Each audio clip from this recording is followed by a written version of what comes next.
今日咧就萬廚萬菜，老中青之外咧，仲有未來之星啦！佢哋希望經過呢啲大菜，每個人都做到走進去，引進來。食咁多好嘢，梗係啦！真係食得太多。唔使食啊！你買啲包我都嚟啦。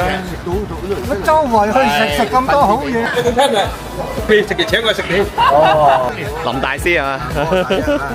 哇，和哥今日呢個係咩活動啊？和哥？今日有個萬廚萬菜啊！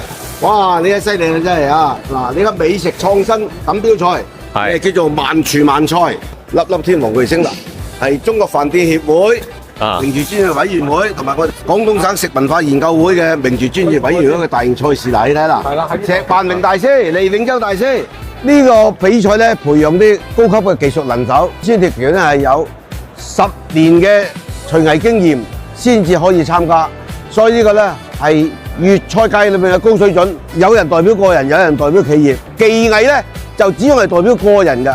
萬廚萬菜今次嘅主題係雞，溫氏土雞啊！粵菜做雞咧係最高水準㗎啦，涵蓋咗多元化嘅製作，每一代嘅廚師都會喺雞裏邊花好大嘅精神時間。